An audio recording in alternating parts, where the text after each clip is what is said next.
organisasi. Kenapa? Karena ya tidak banyak waktu untuk latihan.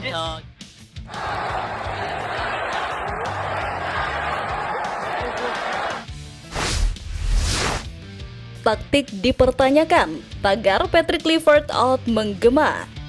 Petaka skuad Garuda di kandang Australia terjadi begitu cepat. Media Inggris sanjung mentalitas skuad Garuda di hadapan supporter Australia. Skandal besar Asosiasi Sepak Bola Thailand coreng nama ASEAN. Post like di bawah, lanjut simak informasi selengkapnya sebagai berikut.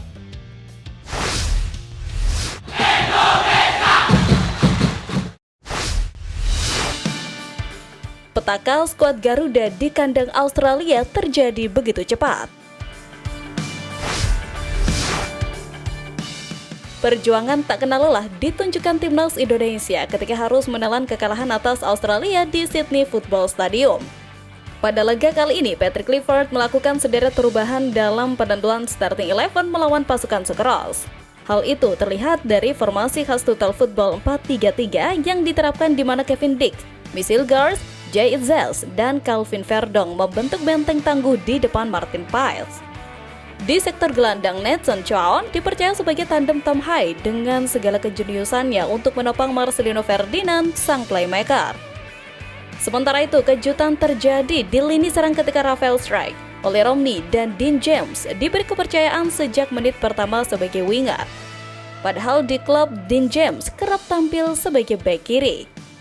Di babak pertama, drama langsung terjadi ketika skuad Garuda mampu menguasai pertandingan sejak menit-menit awal. Bahkan, tim Merah Putih mendapatkan penalti usai Rafael Strike dilanggar di kotak terlarang. Sayang, Kevin Dix yang notabene raja penalti FC Copenhagen gagal mengeksekusi dengan baik pada laga kali ini. Dari penalti, betul. Dari penalti, Kevin Dix bakar besi dan oh! Kegagalan tersebut seolah menjadi awal petaka bagi timnas Indonesia. Gawang Martin Piles harus kebobolan 3 kali beruntun lewat kesalahan para penggawa Garuda sendiri. 45 menit pertama pun ditutup dengan skor 3-0. Pada babak kedua, perubahan terjadi ketika Leonor Reinders masuk menggantikan Rafael Strike. Bahkan para pemain lain seperti Rizky Ridho hingga Ramadan Sananta mendapatkan kesempatan pada laga kali ini. Sayangnya, skuad Garuda harus kebobolan 2 gol kembali dan hanya bisa mencetak 1 gol lewat sontekan oleh Romney. Skor 5-1 hingga pertandingan usai yang menandakan debut Patrick Clifford tidak berjalan mulus.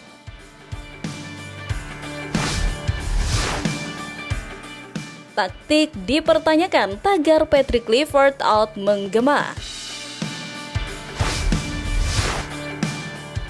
Kekalahan atas Australia lantas membuat pelatih anyar skuad Garuda yakni Patrick Clifford menjadi pusat perbincangan pecinta sepak bola tanah air.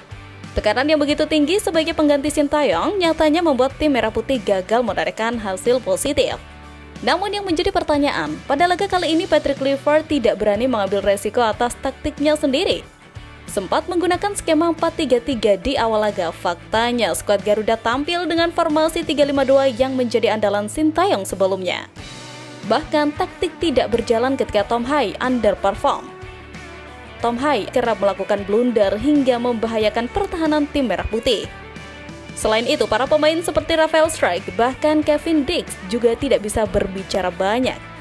Padahal jika menggunakan skema 4-3-3 yang telah familiar bagi para pemain, hasil mungkin berkata lain. Sontak saja hal tersebut mengundang kekecewaan netizen tanah air. Di media sosial misalnya, Garuda fans lantas menggemakan tagar Patrick Clifford out yang sudah menjadi tradisi ketika pelatih gagal membawa timnas Indonesia meraih kemenangan. Bahkan tak sedikit pecinta sepak bola tanah air yang menyuarakan rindu sosok Sintayong. Sebelumnya, Patrick Clifford sendiri menargetkan 1 poin di kandang Australia.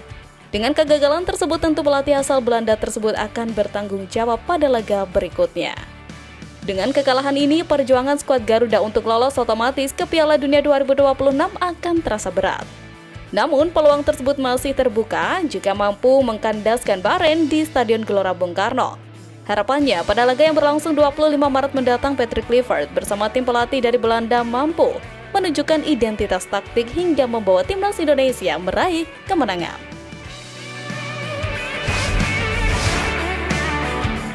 Media Inggris sanjung mentalitas skuad Garuda di hadapan supporter Australia. 2 jempol patut diacungkan untuk skuad Garuda. Tak ciut nyalinya timnas Indonesia membuktikan mentalitas kuat di hadapan para pendukung The Socceroos.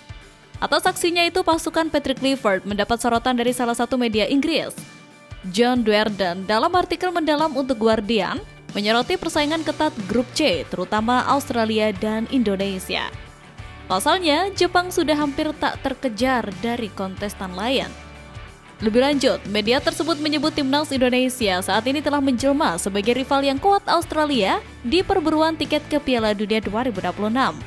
Persaingan yang semakin ketat antara Socceroos dan Indonesia dapat membawa kedua tim naik ke tempat lebih tinggi dalam klasemen.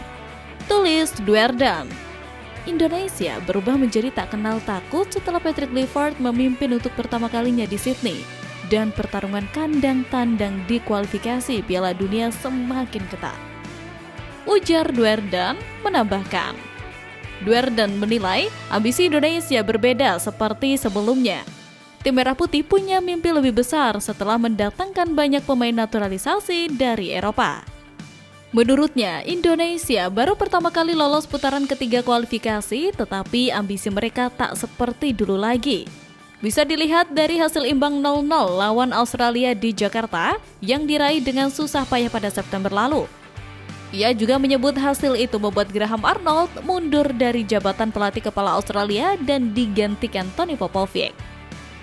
Tetapi berita yang lebih besar adalah pergantian Sintayong dengan Patrick Clifford di Januari. Bagi Australia yang sudah rutin mengikuti turnamen Piala Dunia, laga melawan Indonesia memang sangat kuat.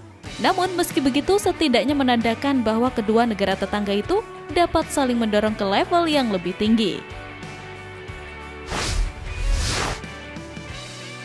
Skandal besar Asosiasi Sepak Bola Thailand coreng nama ASEAN.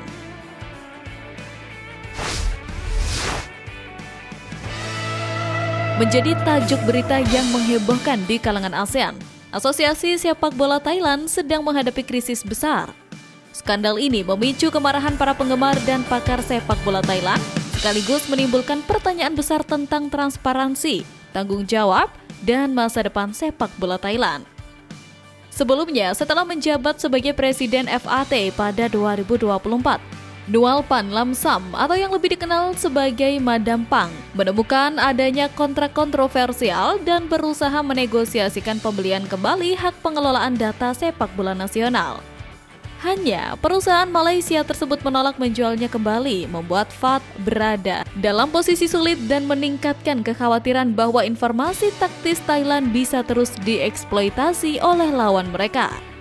Menurut laporan BBC Thailand, di bawah kepemimpinan mantan Presiden Samyot Panpanmong, FAT menandatangani kontrak hingga tahun 2028 yang memberikan akses kepada sebuah perusahaan Malaysia untuk menganalisis data mendalam mengenai strategi tim-tim Thailand. Keputusan ini dianggap sebagai kesalahan fatal karena memberi keuntungan bagi lawan langsung seperti Malaysia dalam pertandingan internasional. Statistik menunjukkan bahwa dalam 10 tahun terakhir, Thailand hanya menang 2 kali, seri 3 kali, dan kalah 4 kali saat berhadapan dengan Malaysia, angka yang cukup mengkhawatirkan.